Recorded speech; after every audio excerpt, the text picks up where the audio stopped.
Hello and welcome to Haunting Television. I'm Jeanette and I'm here to bring you my review of the ultra-low-budget indie horror western drama, Revelation Trail.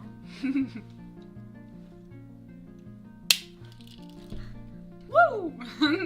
Revelation Trail is starring Daniel Von Thomas as the preacher, and Daniel Britt as the Marshal Edwards, if you will. Another very important character near the end. His name is Samuel Beard, and he is played by Robert Valentine, and those make up the main core of the characters, if you will.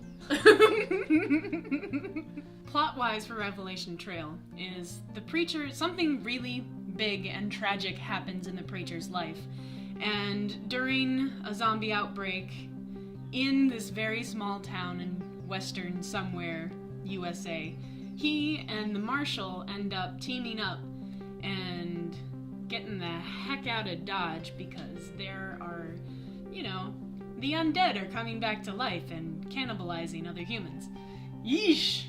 On the run. So it is during their journey that we get to see a lot of these characters as they grow, and we really get to know them because the Marshal is this very pragmatic person, and he's like, oh, okay, great, the world's just gone to whatever. He's got that kind of rough, tough, Western-style attitude anyway, where, it's like, the world's gone to wherever, and I've got my gun, and I'm just gonna take care of it and continue to survive, And, and meanwhile, the preacher has a very unique view on things. He has this moral dilemma going on, and he has a really hard time killing these zombies because they're still people. He has no idea how to process what's happening. The dead are coming back. If Revelations has occurred, then he's been left here on the planet, and also, there's the thing in the beginning I don't want to spoil that totally spurs the whole thing on. And he takes this moral dilemma, and you get to see him struggle with it as he's forced to kill zombies. Zombies! The dead are rising. These guys don't have the zombie lore we have to inform their actions. They just think it's Revelations, the dead are rising, it's the end of the world. So off the Marshal and the preacher go into the wilderness to see if they can find out why it's happening, or just, quite frankly, just to survive. As they journey, he ends up reading all of them their last rites and then burying them after they've, re-killed all of the undead. And the Marshal is making horrendous fun of him the entire time. He's like, hey preacher, you want a shovel? Don't got one. Whatever, here's a stick. He's just like, I did a terrible job. You should actually watch the movie and see his performance because it's great. Such a great dynamic between these two that really gets you to love these characters as they continue their journey. So after we get to see these characters fleshed out together as a pair, then they end up at this fort where a bunch of refugees have ended up, and it's while they're at the fort that we meet Samuel Beard, the guy who runs the fort, and he's played by Robert Valentine, and I don't think I mentioned it before, but his performance just absolutely stuck out. It was perfect. Just powerful. It was a powerful performance is what I should say. And he really hasn't been in much, which is really surprising because while I was watching this, I was like, wow, I must have seen him in something before because he's just nailing it. Nope. Brand new. Good job, Robert Valentine. I really enjoyed your performance. And I'll stop there, actually, because the rest of the plot would give away so many things. Spoilers! I'll start with the bad points. The main thing that really stuck out in this movie was the preacher was the only character who got dubbed over. And it really took me out of his performance a lot of the time because it kind of flattened him. And to those of you who don't know, ADR or dubbing is where the live audio you capture on set may not have worked for some reason, so they put the actor in a studio and they have to mouth along with what ended up in the cut. And it seemed to suck the wind out of some of the performances because what happened here on screen was powerful, but then the emotions didn't quite match up with his vocal performance. So I wonder what got cut out. I kind of would like to hear it. The other thing is this movie has a very slow pacing to it, which to some modern audiences would be challenging to watch. But it's definitely playing homage to classic Western movies. It has that slower pacing and that slow build up to the big finale. And it just takes its time and has its moments of breath to enjoy the scenery and let you really experience what the world was like. So, downside, but also a good thing. Boop. Hi, Phoebe. That's my cat talking to me. She's talking to me. She's rubbing up against my foot right now. You're so cute.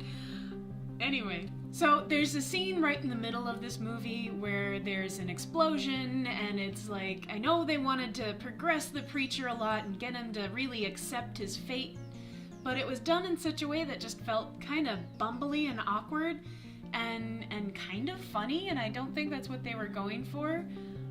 It kind of took me out of the tone of the rest of the movie, so that was the one scene that really, meh. Explosions are cool, but it didn't quite fit. So, I've got the giggles real bad. Now for the good stuff. Production design. My personal favorite topic. I thought they did a fantastic job on this. They found some fantastic locations, especially like the cabin for the preacher and the town. It worked really well. I don't know where they shot, but I liked it a lot. And the end with the fort, wow. Like, I read somewhere that a bunch of volunteers put that together, and although it might not be specifically period accurate, it really worked well. Like, it didn't take me out of the experience at all. So nice job on that. Costumes. It is really challenging to do a period movie because of the costumes, like, and a zombie movie at that, because you can't just go rent a bunch of stuff. You're gonna put blood and gore and mud or whatever all over it. So I bet they either had to buy or make all of those costumes, and they did a fantastic job.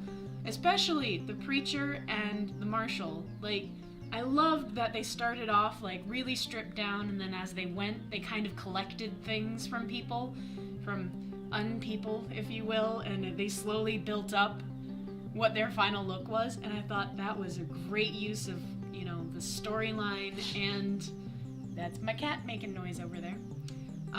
Storyline and like their environment and what they can scavenge, you know, but it still ended up looking like a really cool costume design by the end. The zombies. God, how have I not talked about the zombies yet? The zombies were fantastic. If you have any question about the zombies, you need one scene in this movie. This one scene actually tells you everything you need to know about this movie. The preacher's gone off in the woods, and he finds a zombie with his leg clamped in a bear trap, and the zombie's just crawling through the mud mechanically. He's lost an eye, and he's drooling blood, and the preacher just sits down and starts philosophizing and thinking about the theology of the situation and kind of preaching to this zombie as he's crawling through the mud. And the makeup was fantastic. You saw these veins and the gook and the dude, his missing eye was kind of gave me chills. It was great. And the other thing that they did really well in this movie was you don't just have like super decayed zombies everywhere. It's kind of a fresh outbreak, so you get a nice range of gruesomeness as you go. There's really fresh ones where it's just like blood coming out of their various bits, or some with just bite marks, and others that are getting, you know, a little extra gamey, if you will. So nice job on the makeup effects. I really enjoyed it. The cinematography and lighting. There were some weaker points in the beginning where their interior night scenes seemed a little over bright. There was a lot of tungsten for a little old lantern, you know, but that's a usual trick we use in cinema, so it's forgivable. And what they really did excel at was the exteriors. Like, they really used the beauty of the environment they were in. And there's this one scene in particular where he's in a field and the sunlight's just so golden and beautiful, and it's just, that's why you watch indie film. Verdict. I'll do that again. Verdict time. Just kidding. Overall, I really enjoyed this movie. I thought it was a very clever and unique take on the zombie genre. You know, putting it in the time period and giving it that point of view of being more of a moral dilemma rather than a, how do I survive without electricity? The West didn't have that. They just had to survive anyway. I thought that was fantastic. So, sorry, I had a moment there. You should watch this. Especially if you're a person who likes the pacing of a classic Western, or if you are a fan of The Walking Dead. I think you would feel right at home watching this movie. If you're not, and you like a more peppy, kind of shoot 'em and run kind of thing, you know, a la Resident Evil, maybe this isn't the movie for you. Unless you really like zombies, in which case, it has zombies. I give it 4 out of 5 blood-spattered stars.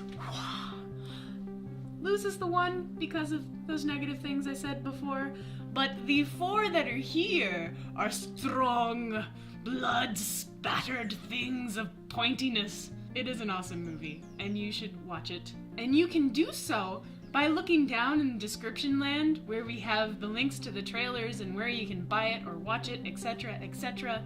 There's also comments down even lower. You could talk to me about it. Do you like Clint Eastwood? What if Clint Eastwood were a zombie? Wouldn't that be cool? Hey, guys from Revelation Trail, can you put Clint Eastwood in a zombie movie? That'd be awesome. I'm Jeanette, and this has been my review of Revelation Trail here on Haunting Television. See you in your nightmares. Lost my mind! Yay!